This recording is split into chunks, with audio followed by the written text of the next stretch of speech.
Bismillahirrahmanirrahim. Assalamualaikum warahmatullahi wabarakatuh. Alhamdulillahi rabbil alamin. Wa bihi nasta'inuhu ala umurid dunya waddin. Asyhadu an la ilaha illallah wa la syarika lahu wa asyhadu anna Muhammadan abduhu wa rasuluh. Sallallahu alaihi wa ala alihi wa sahbihi wa man sara ala nahjihi. Sallama tasliman katsiran amma ba'du. Ayatullah Putolibat, para santri kelas 8, putra maupun putri yang anda cintai karena Allah, rahimani wa rahimakumullah. Kita lanjutkan pelajaran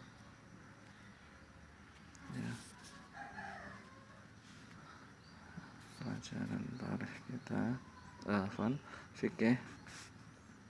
Kita sudah masuk sekarang halaman 116 tentang ziarah ke Madinah, keutamaan dan hukumnya. Hukum ziarah ke Masjid Nabawi, keutamaan kota Madinah, kekhususan kota Madinah apa saja. Nah, ini masih tentang rangkaian bab haji ya. Seorang yang haji posisi sedang di Saudi, sudah selesai manasik hajinya di Mekah, nah ke Madinah. Atau ada yang lain, ada yang dari Madinah dulu ya. Dari Jakarta turunnya Madinah, atau ada yang dari Jakarta ke Jeddah, jadi ke Mekah dulu. Nah, kita baca halaman 116 ya. Nama-nama Madinah Nabawiyah. Kalau di pelajaran-pelajaran diniyah, utamanya kurikulum Saudi, Madinah itu disebutnya Madinah Nabawiyah ya. Madinah tempat hijrahnya Nabi, bukan Madinah Munawwarah ya. Kalau di kita Madinah Munawwarah ya, kota yang bercahaya. Padahal Mekah juga bercahaya.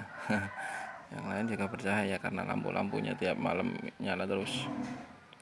Kota Madinah memiliki beberapa nama yang terpenting, yaitu Al-Madinah.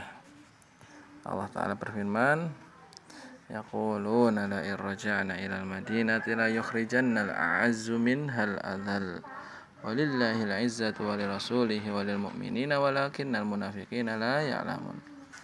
Mereka berkata ya, sesungguhnya jika kita telah kembali ke Madinah, benar-benar orang-orang yang kuat akan mengusir orang-orang yang lemah daripadanya ya, padahal kekuatan itu ya, izzah itu, kekuatan itu ya, keperkasaan itu hanyalah bagi Allah, bagi Rasulnya, dan bagi orang-orang mukmin. Tetapi orang-orang munafik itu tidak mengetahui ya, ketakutan ketika mau kembali ke Madinah, nanti orang-orang kuat akan mengusir orang yang lemah daripadanya. Nah, tapi diingatkan bahwasanya kekuatan itu milik Allah kok, nggak usah takut, milik Rasulnya dan milik orang-orang mukmin, para sahabatnya.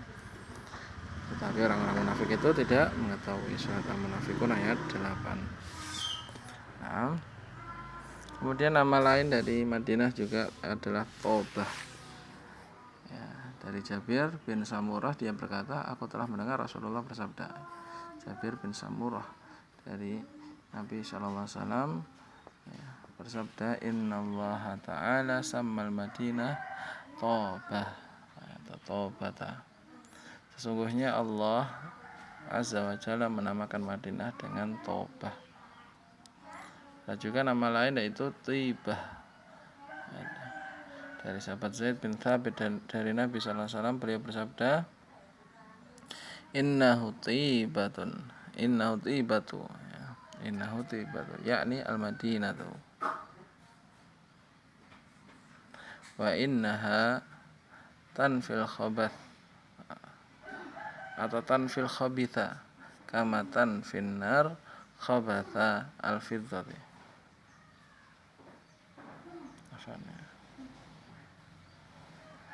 Wa innaha tanfil khabatha kama tanfin naru khabathal fiddati. Sesungguhnya dia yaitu Tibah yakni Madinah. Sesungguhnya dia bisa menghilangkan kotoran seperti halnya api bisa menghilangkan kotoran perak. Jadi seperti sepuh ya. Sepuh itu kan dibakar, jadi kotoran-kotoran yang nempel di emas maupun perak itu akan ya, gugur, akan jatuh, hilang. Ini nama lain dari Madinah itu juga Tibah, ya, seperti misalkan demikian, ya, bisa menghilangkan kotoran-kotoran seperti halnya api menghilangkan kotoran perak, ya.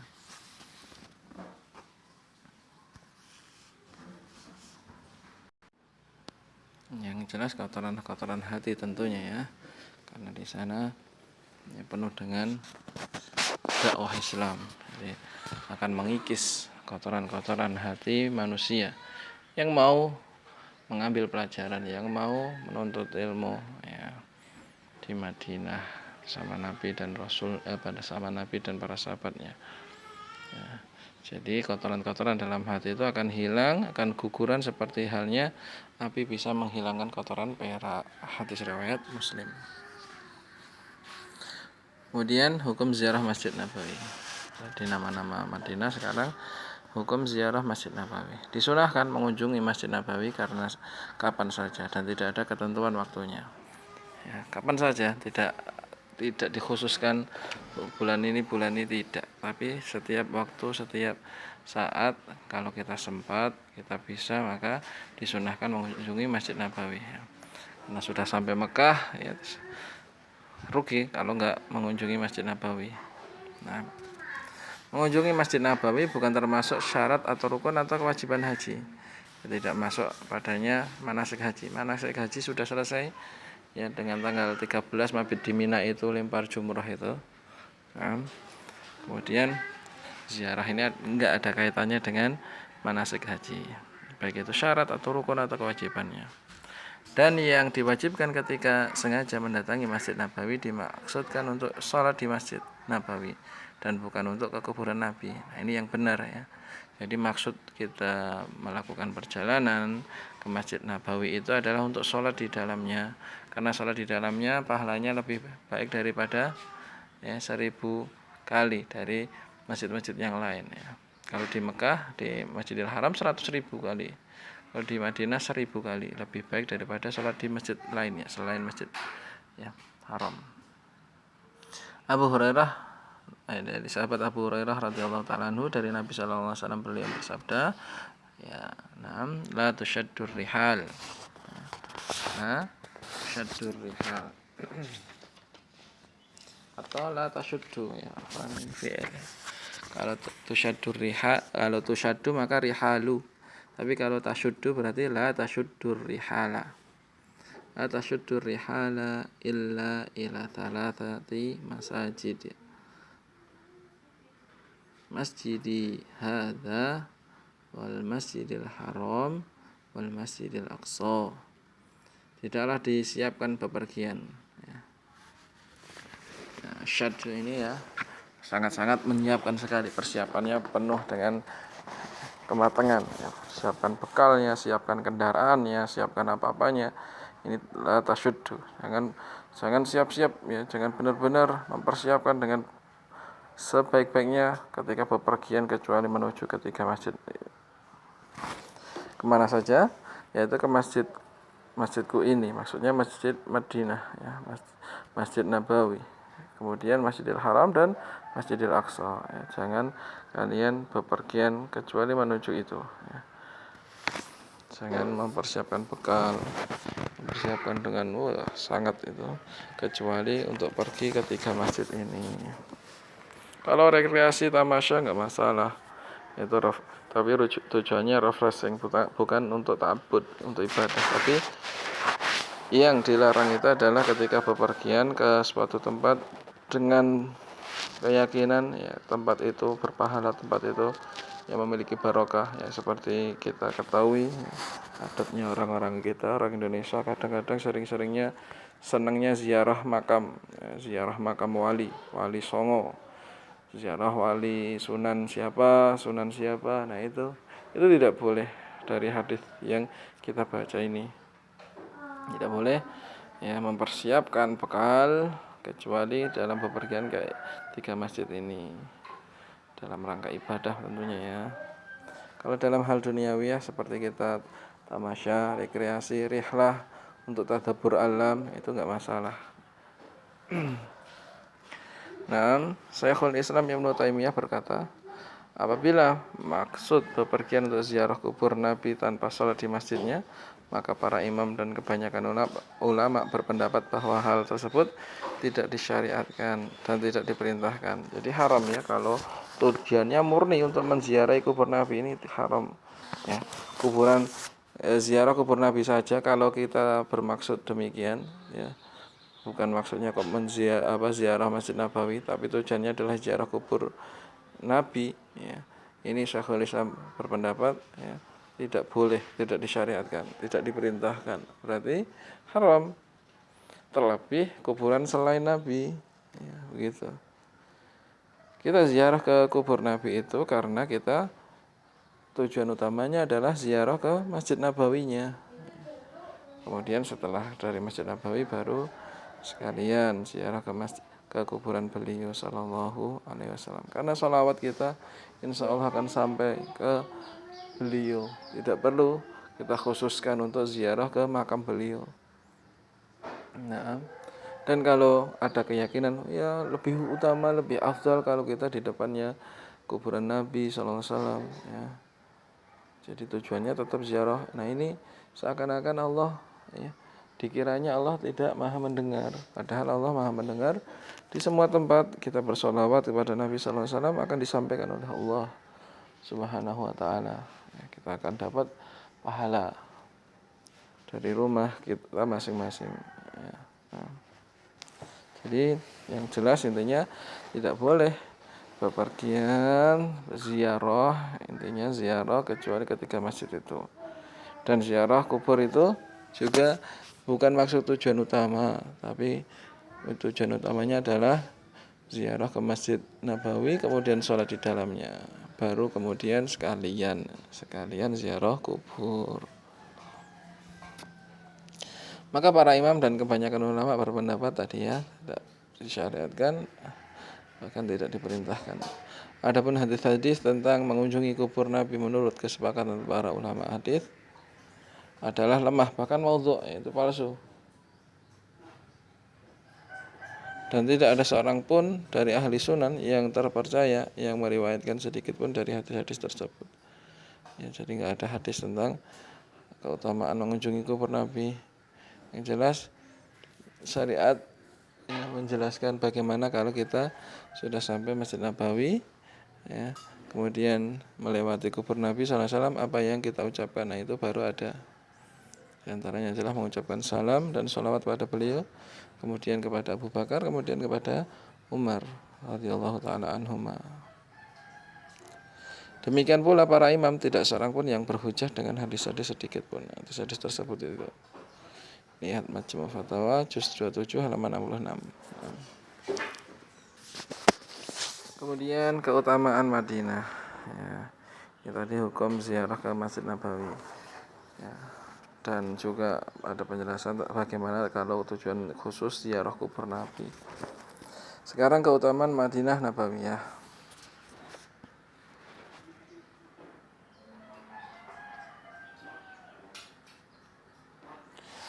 Kita baca di halaman 118 ya. Dari Sa'ad bin Abi Waqqas radhiyallahu taala anhu, dia berkata Rasulullah sallallahu alaihi wasallam bersabda, Inni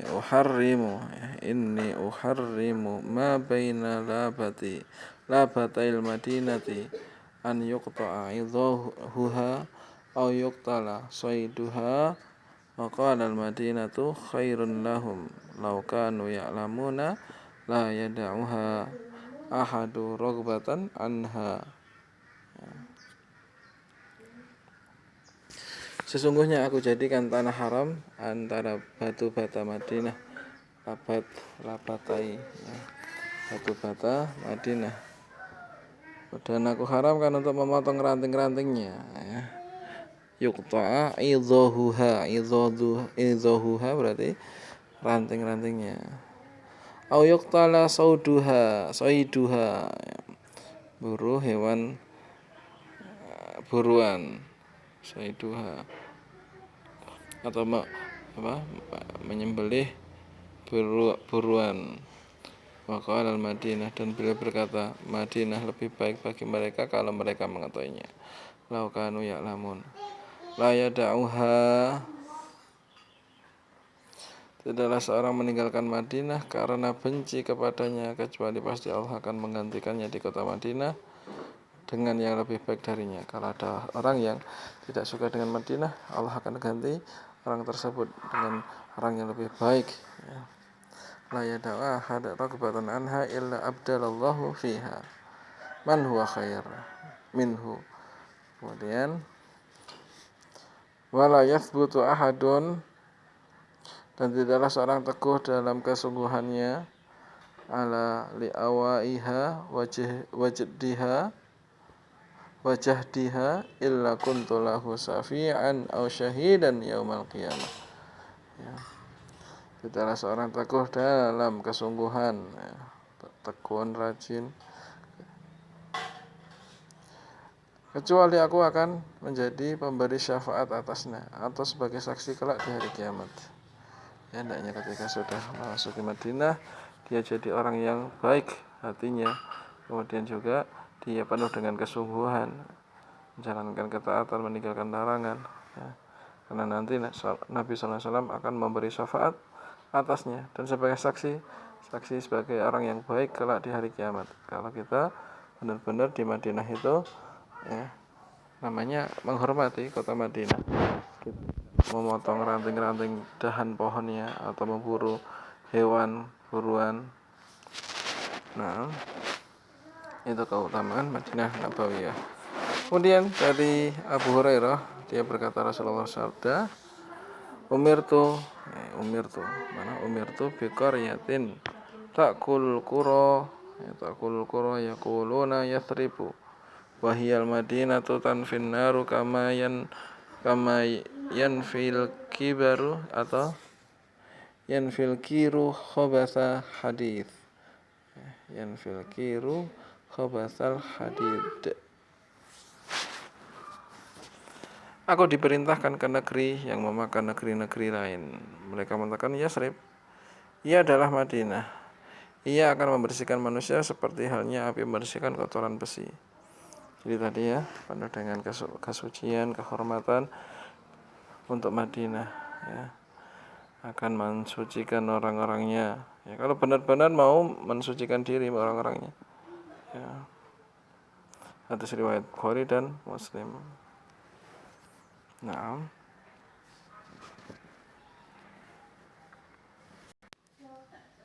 itu kekhususan tentang atau keutamaan Madinah Munawwarah.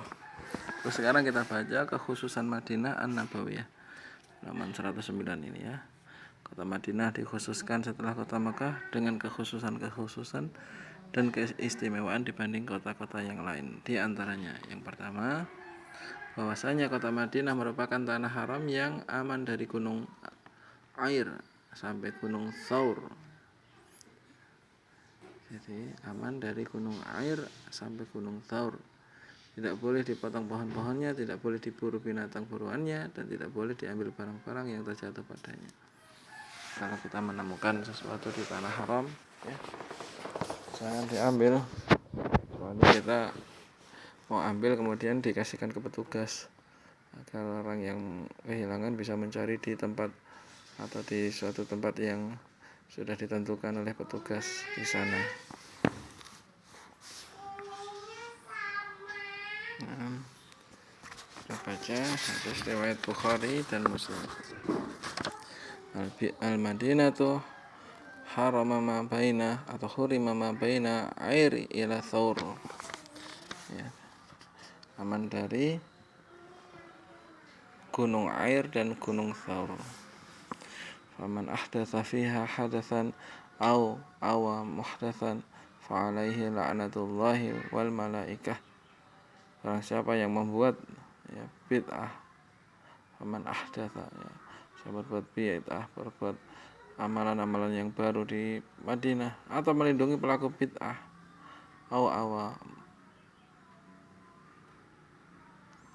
pelaku bid'ah ini muhdits, fa alaihi la'natullah Fa alaihi la'natullahi wal malaikati wan nasi ajmain. Maka baginya laknat dari Allah, dari para malaikat dan serta manusia seluruhnya. La yaqbalullah minhu yaumal qiyamati sarfan wala adlan. Ya.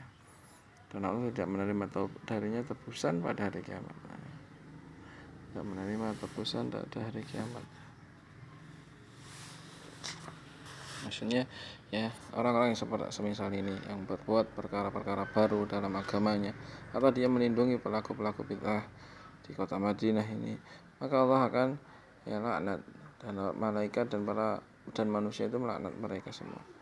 Dan nantinya di hari kiamat gak berguna tebusan untuk menebus atau menghapus dosa-dosa yang telah dia lakukan, ya karena tidak menghormati kota Madinah, kota ilmu. Ya, di sana Nabi SAW berdakwah, para sahabatnya, kemudian tabiin, seluruh kemudian diikuti sampai ulama pada zaman ini.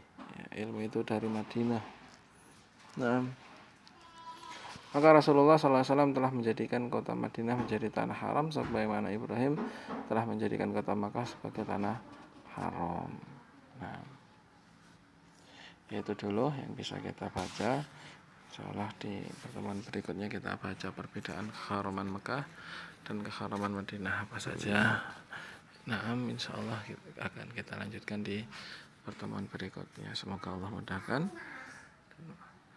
Itu mungkin yang bisa kami sampaikan ya. Ada benarnya dari Allah Subhanahu wa taala ya. Dan mohon maaf atas segala khilafan. Subhanakallahumma bihamdika asyhadu an la ilaha illa anta astaghfiruka wa atubu ilaik. Assalamualaikum warahmatullahi wabarakatuh.